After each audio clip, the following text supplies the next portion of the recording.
Hello, my Roblox username is Phil528 and today I'll be showing you how to script an elevator using basic admin commands to control it. This video should be an example of scripting basic admin commands and working with vectors for position.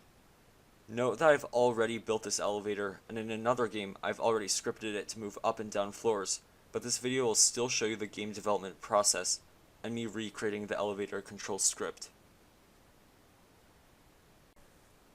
This model assumes that you have already built an elevator from parts or unions. As you can see here, I made an elevator that totally didn't rip off Portal 2. The first thing I'm going to do is find a part in the elevator to move it. This part should be in the center of the XZ plane. I chose this part here below. As you can see, it is centered in the elevator. I'm going to call this part Mover. Now let's group the elevator into a model with Ctrl G. I'm going to call it Elevator. Make sure all the parts in the elevator are anchored. While this may seem counterintuitive because in order for Roblox parts to move, they have to be unanchored, we will be using a free model weld script that makes all the parts stick together before unanchoring the model. Make sure the weld script is in the elevator model. I won't go into too much detail of how the welding script works, as it is outside the scope of the video, so you don't have to know too much about how it works yet. But it has two functions. One to scan the model you put it into, and one to weld the parts. When it scans the model, any part it finds gets put on a list to be welded. If it encounters any submodels within the main model, it searches them for parts and potentially finds even more models. In this elevator though, we won't have any submodels, at least not in my example. Now let's get back to the mover part. Insert body gyro and body position from the Advanced Objects tab.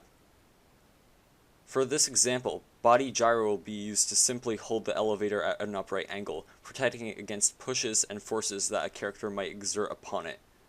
Note that body gyro has more complex applications like pointing a model in a specific direction of choice.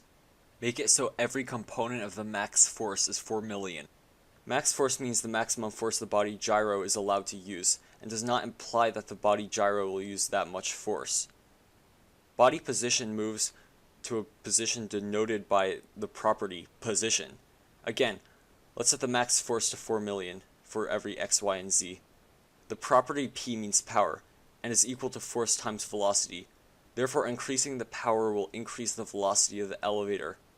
Generally, 10,000 is a little much, and I'm going to turn it down to 1500 for now. The property d means dampening, and causes the body position to slow down before it reaches the designated position. I'm going to increase this to 1350 for now. We will change the position property of the body position to match the different floor positions in the elevator shaft. For this video, I have already built the elevator shaft. I'm going to copy and paste the elevator into my game with the elevator shaft. Put bricks down at the positions of different floors where you want the mover of the elevator to move to. Then record these positions, as these will be required for the script. As you can see here, I have already done this. Now insert a script into game.workspace through the Advanced Objects tab. This script will operate the elevator. Players will be speaking commands to move the elevator, so the script has to be aware of the players that enter the game. To allow the script to know of the players that enter the game from their entry, we are going to use the player added event in game.players, the container where non-physical parts of the player are stored. From here, we can just write the connection line with the function itself, so we do not need a name with the function. All functions have parameters that go inside the parentheses. These parameters are circumstances that happen with the event. So in this case, the event is the player joining. So the parameter or circumstance that happened with the event is the player that joined. Now we can use the word ASDF to refer to the player that joined by putting ASDF in the parentheses of the function, or the parameter section of the function. From this we can write the connection line game.players.playerAdded connect function ASDF. Now we need a function that activates if the player speaks, so we can check if what the player says is an elevator command. We are going to use the chatted event that is an event of any player. The parameter of the chatted event is the text string of the chat message the player typed. From this we can write the connection line asdf.chatted connect function txt. ASDF refers to the player. I'm setting the parameter, or the message that the player typed, to txt by putting it in the parentheses of the function. Now I'm going to use a conditional statement to check if the message is an admin command.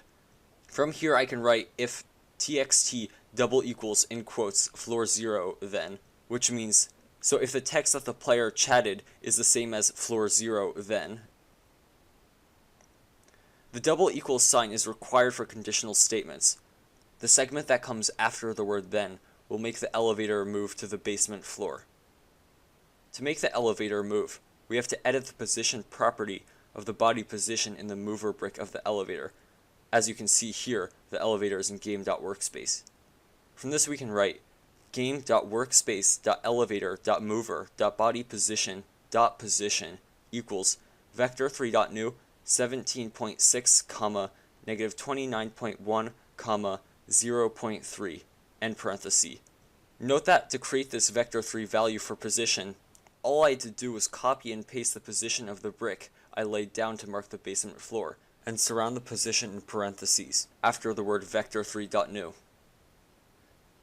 Now I'm going to copy and paste this conditional statement and change it for the other 3 floors.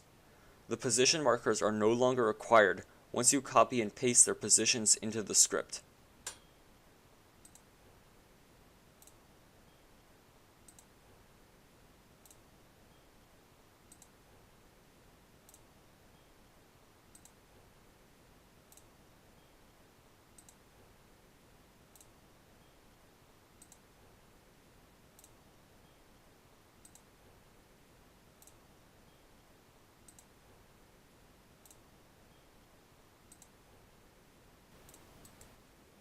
So before we test the script, there's one last thing I want to do.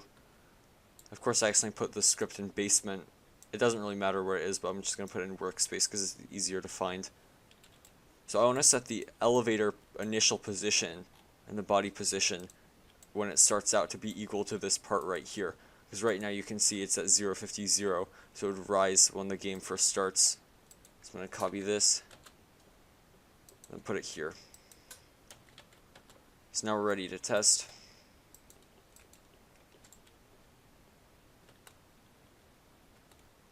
So let's try floor 0 for the basement floor.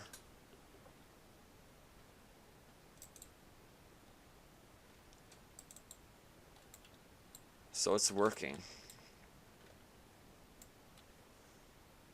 As you can see, it's a little bit long, or takes a little bit of time to get to this bottom spot here, which we can account for later, or just by changing the dampening. Floor 3.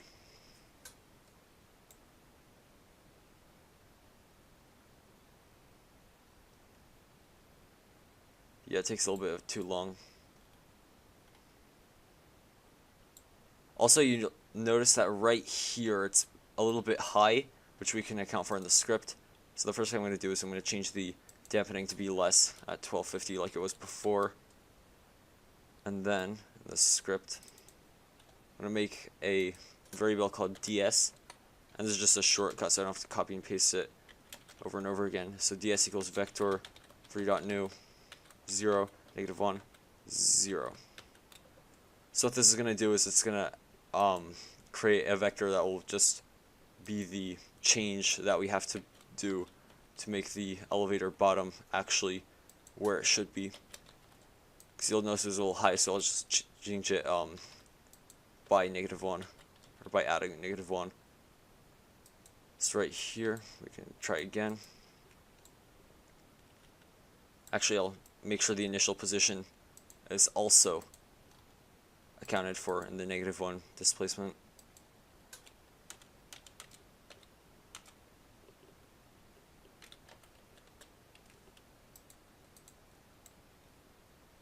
So let's go to floor 2.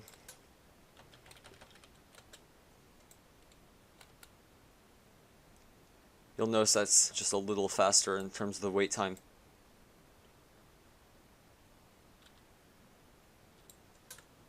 Floor 3.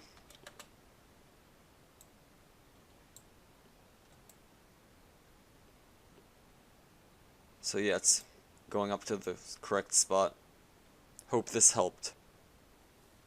For updates on future tutorials, join the Roblox group Scripting Sense or subscribe.